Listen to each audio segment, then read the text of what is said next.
Shalom bien-aimés dans le Seigneur, grande est notre joie de nous retrouver au pied du grand roi pour notre méditation quotidienne. Nous sommes le samedi 31 mai 2025. C'est notre dernière méditation de la semaine, mais aussi notre dernière méditation du mois de mai. Et nous vous saluons au nom de notre Seigneur et Sauveur Jésus-Christ. Pour notre méditation de ce jour, nous allons lire un texte dans la deuxième lettre de Paul aux Corinthiens, 2 Corinthiens chapitre 9, verset 7 dans deux versions. Louis II nous dit que chacun donne comme il l'a résolu en son cœur, sans tristesse ni contrainte, car Dieu aime celui qui donne avec joie.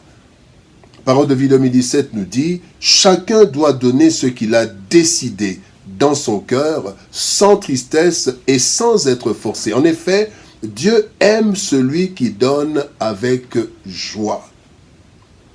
Donner avec joie. Donner avec joie, tel est le thème de notre méditation de ce samedi 31 mai 2025. Bien-aimés dans le Seigneur, depuis l'Ancienne Alliance, dans l'Ancien Testament, Dieu a établi parmi ses lois la loi du donner, donner. En effet, il a été recommandé au peuple de Dieu de faire différentes formes de dons, désignés comme offrandes, holocaustes, sacrifices, etc. Ces différents dons marquent, entre autres, la reconnaissance de l'homme envers Dieu, la réparation de ses fautes, mais aussi la participation à la vie communautaire. Le texte de ce jour nous interpelle quant à la qualité de ce que nous donnons au Seigneur bien-aimé.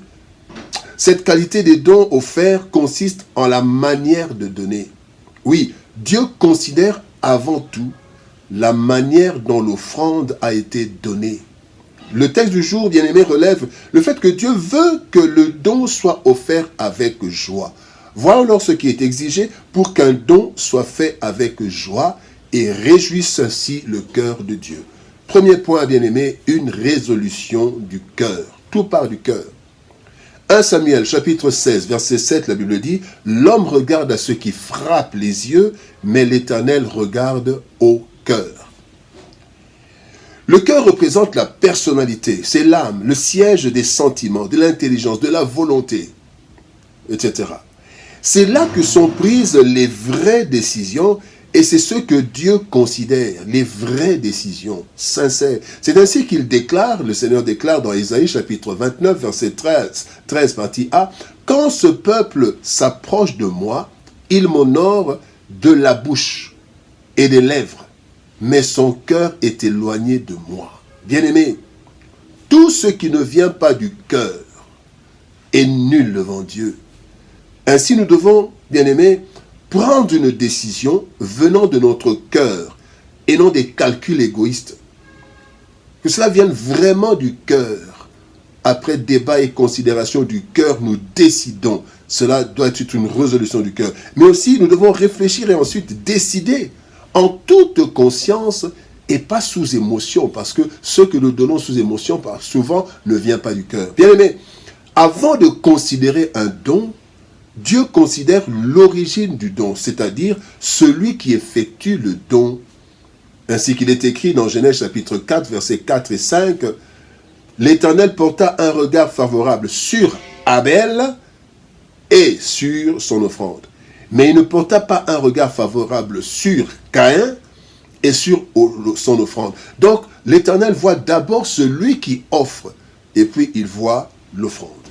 Bien-aimé, une résolution du cœur. Le deuxième point, bien-aimé, parlons d'une résolution sans tristesse.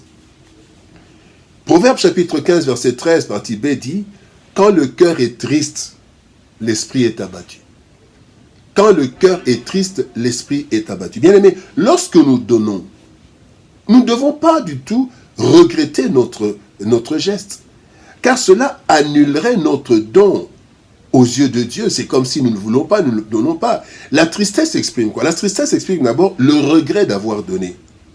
Le regret d'avoir donné ou bien le regret d'être obligé de donner. Le regret de donner. La tristesse exprime la peur de manquer. Je donne, est-ce que j'aurai encore la peur de manquer? Ce n'est pas une résolution du cœur. La tristesse exprime le manque d'assurance et de confiance en Dieu. Je n'ai aucune assurance, je n'ai pas confiance en Dieu si je lui donne. Bien-aimé, lorsque nous donnons avec tristesse, eh bien, cela annule l'offrande aux yeux de Dieu. Et bien aimé, nous aurions mieux fait de ne rien donner plutôt que de perdre doublement. Quand nous donnons avec tristesse, nous perdons doublement. Comment? D'abord, nous perdons ce que nous avons donné. Ce qui est donné est perdu, nous perdons. Et nous avons la tristesse. Et deuxièmement, nous perdons la récompense liée au don. Là, cela ne va pas se remarquer dans la tristesse, mais en fait, nous ratons les bénédictions qui sont liées au don. Et un don doit être fait avec joie et sans tristesse. La tristesse annule l'offrande aux yeux de Dieu. Le troisième point, bien-aimé, une résolution sans contrainte. Nous devons donner, bien-aimé, au Seigneur. Nous devons donner avec joie, selon la résolution de notre cœur, sans tristesse et surtout sans contrainte. 2 Corinthiens chapitre 3 verset 17 nous dit « Or le Seigneur c'est l'Esprit. Et là où est l'Esprit du Seigneur, là est la liberté. » Bien-aimés, nous devons donner librement. Non parce qu'on nous a harcelés à la chair, non parce qu'on nous a menacés par certains prédicateurs. Non, bien-aimés. Donner est une affaire entre nous et Dieu, exclusivement. Cela parce que ce qui est donné est à nous et vient de nous. Et la bénédiction qui en découlera viendra de Dieu uniquement, pas des hommes. Alors, de ce fait, bien-aimés, que personne ne nous influence pour donner, soit plus, soit moins, que ce que nous décidons, que ce que nous avons résolu. Mais aussi que personne, bien-aimé, que personne ne nous oblige à donner, au risque que le mérite lui revienne.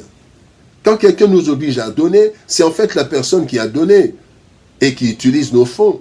Ce n'est pas nous, et nous n'en tirerons rien. Bien-aimé dans le Seigneur, il est écrit dans Luc chapitre 6, verset 38, partie A, « Donnez et il vous sera donné ». Il y a donc un retour à tout don. Tout ce que nous donnons, tout bienfait a un retour. Cependant, lorsque nous avons donné sous contrainte, c'est qu'en réalité, nous n'avons pas donné sincèrement. Et cela va aussi annuler le don, comme la tristesse. Voilà pourquoi le Seigneur dit, d'abord, donner selon la résolution de notre cœur. Nous devons donner sans tristesse et sans contrainte. Parce que ces trois éléments, s'ils ne se retrouvent pas dans le don, bien-aimé, autant ne pas donner. Donner avec joie. Oui, bien-aimé, donnons avec joie. Les dons faits à Dieu ne l'enrichissent nullement, bien-aimé. Nullement, puisque tout lui appartient déjà. Qu'est-ce que nous pouvons donner à Dieu qui l'enrichisse? Ainsi, lorsque nous donnons à Dieu, nous lui transmettons plutôt un message d'amour, un message de reconnaissance, un message de dépendance qui doit toucher son cœur en notre faveur. C'est ainsi que tout don doit être fait avec joie. La joie, cette joie qui est le fruit d'une résolution libre du cœur, d'une résolution sans tristesse, d'une résolution sans contrainte. Bien-aimés, c'est là ce qui touche le cœur de Dieu, et non d'abord la quantité.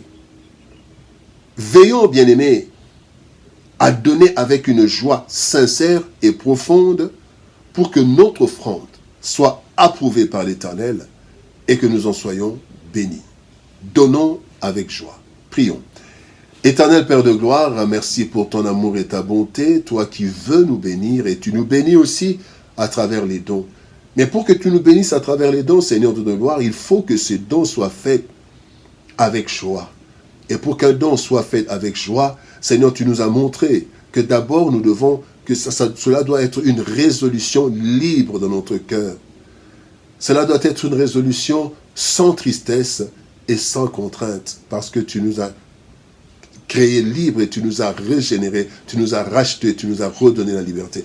Aide-nous, Seigneur, à toujours donner selon la résolution de notre cœur et sans tristesse ni contrainte. Et ainsi, ton cœur sera touché et nous serons bénis en retour. Bénis ta parole et bénis ton peuple au nom de Jésus-Christ. Nous avons ainsi prié, Père.